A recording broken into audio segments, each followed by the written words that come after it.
नाशिकमधील भोंदूबाबा अशोक खरात प्रकरणामुळे आता उपमुख्यमंत्री एकनाथ शिंदे यांच्यावरती आरोप व्हायला लागलेत।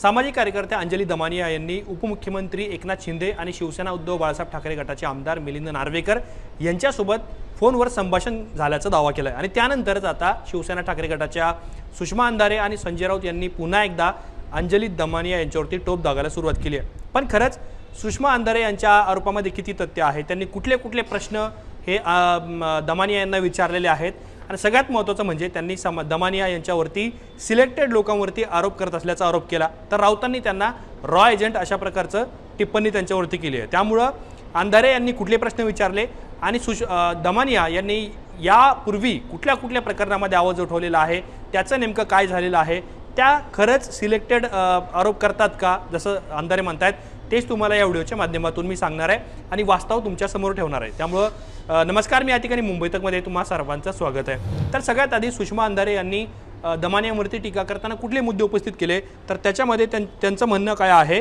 की तुमच्याकडे आलेल्या नावांमध्ये बरोबर सीएमच्या लॉबीमध्ये नसलेली 2 नावं म्हणजेच आशिष शेलार आणि चंद्रकांत पाटील यांची नावं कशी आली, त्याचबरोबर असं कोणतं ॲप आहे ज्यामध्ये नंबर टाकल्यानंतर तो नंबर किती वेळा डायल झाला आणि किती कालावधीसाठी त्यावरून बोलणं झालं, कोणता कॉल कोणता गेला हे समजू शकतं, हे एकदा आम्हालाही सांगा। त्याचबरोबर तुमचा लढा हा सिलेक्टिव्ह असतो हे वारंवार सिद्ध झालेलं आहे, कारण कोरेगाव पार्कमध्ये लढणाऱ्या तुम्ही जैन बोर्डिंग प्रकरणामध्ये गप्प होत्या। त्याचबरोबर त्यांनी या लढाईमध्ये नार्वेकरांच्याबद्दल तुम्ही नक्कीच बोला, मग खरातसोबत अमित शहा आणि देवेंद्र फडणवीस यांचे फोटो आले, त्यावेळेला तुमचे म्हणणे अजूनही पुढे का नाही आले असं त्यांनी म्हटलेलं आहे। अशात अर्थात त्यांचे 8 प्रश्न आहेत, पण मी साधारण तुम्हाला 3 ते 4 प्रश्न त्यांचे वाचून दाखवलेले आहेत। त्यानिमित्ताने त्यांनी प्रश्न उपस्थित केला आहे की अंजली दमानिया या विशेष किंवा पक्षविशेष लोकांवरती सातत्याने आरोप करत असतात। यापूर्वी सुद्धा अंजली दमानिया यांच्यावरती असे अनेकदा नेत्यांनी आरोप केलेले आहेत की ते राष्ट्रवादीच्या नेत्यांच्या विरोधातच एक प्रकारे त्यांच्यावरती आरोप करतात। पण आता या सगळ्या गोष्टींमध्ये किती तथ्य आहे, ज्या पद्धतीने आपण खरात प्रकरणावरून दमानिया विरुद्ध अंधाऱ्याचा संघर्ष पाहतो आहोत, त्यानुसार अंजली दमानिया यांनी पूर्वी कोणकोणत्या प्रकरणामध्ये आरोप केलेले होते, कुठली प्रकरणं त्यांनी बाहेर काढलेली आहे, तर या यादीमध्ये सगळ्यात पहिला आणि महत्त्वाचा मुद्दा आहे सिंचन घोटाळा।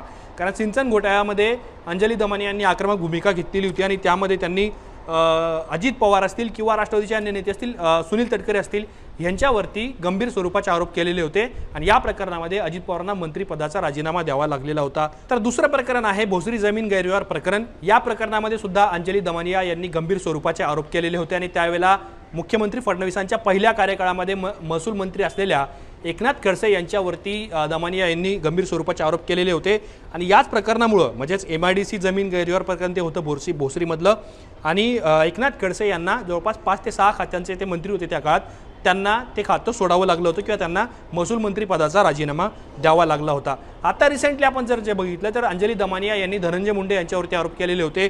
कृषी विभागामध्ये काही कृषी साहित्य खरेदी करण्यात आलेल्या प्रकरणामध्ये आर्थिक गैरव्यवहार झाल्याचा दावा सुद्धा त्यांनी केलेला होता। त्यामध्ये एक प्रकारे रासायनिक खतं असतील किंवा अन्य साहित्य असतील त्याचे पुरावे सुद्धा त्यांनी ACBकडे सादर केलेले होते आणि शासनाच्या नियमाच्या व्यतिरिक्त वेगळा नियम लावून तिथे साहित्यांची खरेदी झाल्याचा दावा त्यांनी केलेला होता। अर्थात धनंजय मुंडेंचा राजीनामा जरी त्या प्रकरणावरून झालेला नसला तर त्यावरून धनंजय मुंडे यांची मोठी राजकीय कोंडी झाल्याचं आपल्याला पाहायला मिळालेलं होतं। आता याच्यामध्ये अजून पुढचा मुद्दा काय आहे, तर कृषी विभागातील फाईल गायब प्रकरण। अंजली दमानिया यांचा आरोप असा होता की ज्यावेळेला धनंजय मुंडे यांच्या खात्यामध्ये भ्रष्टाचार झाल्याचे आरोप ज्यावेळेला सुरू झाले, त्यानंतर धनंजय मुंडे यांच्याशी संबंधित लोकांनी एक फाईल गायब केलेली होती ज्यामध्ये त्यांच्या भ्रष्टाचाराचं प्रकरण होतं आणि हे प्रकरण चौकशीसाठी सुद्धा गेलेलं होतं। त्यामुळं ह्या प्रकरणावर सुद्धा अंजली दमानिया यांनी आवाज उठवलेला होता। त्याचबरोबर आता अशोक खरात प्रकरण ज्यावेळेला आहे, अशोक खरात प्रकरणामध्ये सुद्धा अंजली दमानिया हे प्रामुख्याने नेत्यांवरती आरोप करतायत। त्यांनी केवळ एकनाथ शिंदे किंवा मिलिंद नार्वेकर यांच्यावरच आरोप केलेले नाही आहेत, तर असे अनेक या प्रकरणामध्ये जसं जर चाकणकर असतील, चाकणकरांचं सुद्धा त्यांनी या प्रकरणामध्ये नाव घेतलेलं आहे। आणि सगळ्यात महत्त्वाचं म्हणजे नितीन गडकरी जे केंद्रात मंत्री आहेत, भाजपचे मोठे नेते आहेत, त्यांच्यावरती सुद्धा अंजली दमानिया यांनी आरोप केलेले होते। त्यांचा आरोप काय होता की रस्ते प्रकल्प आणि टोलच्या प्रकरणामध्ये गैरव्यवहार झालेला आहे आणि एक प्रकारे त्यांनी नितीन गडकरी किंवा त्यांच्याशी संबंधित लोकांवरती गैरव्यवहार केल्याचे आरोप केलेले होते। परंतु ज्यावेळेला नितीन गडकरी यांनी त्यांच्या विरोधात अब्रू नुकसानीचा दावा ठोकला त्यावेळेला अंजली दमानिया यांना माफी मागावी लागलेली होती। तर आता ज्या पद्धतीने सुषमा अंधारे सांगतात की सिलेक्टेड लोकांवरती दमानिया आरोप करतात, दुसरीकडे दमानिया सांगतात की सुषमा अंधारे माझ्यावरती आरोप करतात, त्यांनी आजच पत्रकार परिषद घेऊन सुषमा अंधारे आणि संजय राऊत यांच्या आरोपांना उत्तर दिलेलं आहे। त्यामुळे खरात प्रकरणावरून जरी दमानिया हे आक्रमक झालेले असल्या तरी सुद्धा नार्वेकरांवरती ज्या पद्धतीने त्यांनी आरोप केले त्यामुळं शिवसेना उद्धव बाळासाहेब ठाकरे गट हा चौतळून उठल्याचं पाहायला मिळतंय। संजय राऊत आणि सुषमा अंधारे हे पुन्हा एकदा दमानियांवरती आरोप करतात। त्यामुळं पुन्हा एकदा यावेळेला खरात प्रकरणामुळे सुद्धा विरोधकांच्या रडारवरती किंवा विरोधकांच्या निशाण्यावरती टार्गेटवरती अंजली दमानिया आल्याचं पाहायला मिळतंय। तुम्हाला या सगळ्या प्रकरणाबद्दल काय वाटतं आम्हाला कमेंट बॉक्समध्ये नक्की सांगा। असेच माहितीपूर्ण व्हिडिओ पाहण्यासाठी मुंबई तकच्या यूट्यूब चॅनलला सबस्क्राईब करायला विसरू नका।